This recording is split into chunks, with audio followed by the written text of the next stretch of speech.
अस्सलाम वालेकुम friends, welcome back to my channel news busters. Friends, जान सारे की आज की एपिसोड बहुत बहुत बहुत ही ज़्यादा ज़बरदस्त थी और आने वाली एपिसोड इससे भी ज़्यादा इंटरेस्टिंग होने वाली है। फ्रेंड्स, अब तक की एपिसोड में हम देख चुके हैं कि दुआ से थप्पड़ खाने के बाद इस वक्त तो सरफराज दुआ के घर से चला जाता है, क्योंकि वो चाहकर भी दुआ का कुछ नहीं बिगाड़ सकता,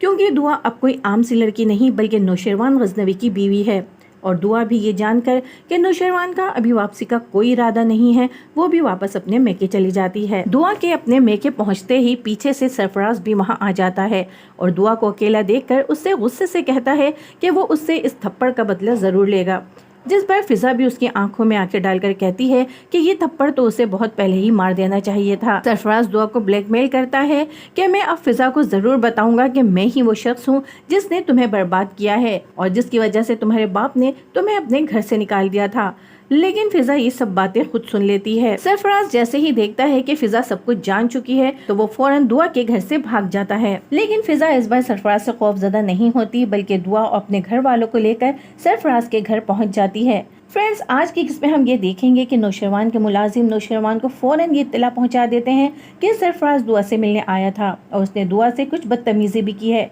और नौशरवान जो इतने दिनों से नाराज बैठा था, ये सुनते ही कि दुआ किसी मुसीबत में है, एक लम्हे की भी ताखिर किए बगैर वापसी के लिए निकल पड़ता है और साथ में अपने मुलाजमी को सख्ती से ताकीद करता है कि अगर बीबी साईं को कुछ भी हुआ तो उनकी खैर नहीं। ड्रामे में हम मजीद देखेंगे कि फिजा और उसके घर वाले जब सरफराज के घर चीख पुकार करते हुए पहुंचते हैं तो उसके घर वाले परेशान हो जाते हैं और जब फिजा सरफराज के मुंह पर थप्पड़ मारती है और उसके घर वालों को ये बताती है कि यही वो शख्स है जिसने मेरी बहन को बर्बाद किया और अब मेरी जिंदगी बर्बाद कर रहा है,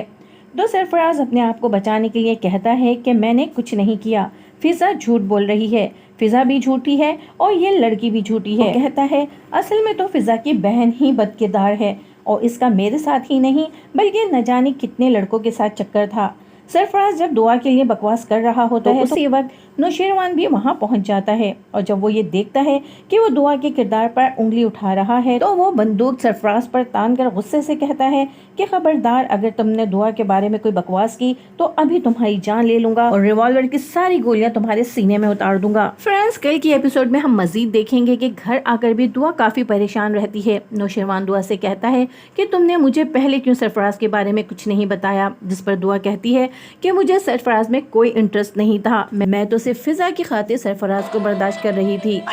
इस पर नौशरवान दुआ को तसल्ली देता है और कहता है कि दुआ जो कुछ भी हुआ है उसे डरावना ख्वाब समझकर भूल जाओ। जिस पर दुआ कहती है कि किस तरह भूल जाऊं, मैं तो ये सोच भी नहीं सकती थी कि मेरी ये गलती सरफराज बनकर इस तरह मेरे सामने आएगी। नौशरवान दुआ को इस कदर परेशान देखता है तो उससे पूछता है तुम बताओ तुम क्या चाहती हो, जिस पर दुआ कहती है मैं सरफराज को अपने सामने तड़प तड़प कर मरता हुआ देखना चाहती हूँ। फ्रेंड्स, आने वाली एपिसोड में मजीद क्या होने वाला है जानने के लिए देखते रहिए न्यूज़ बस्टर्स।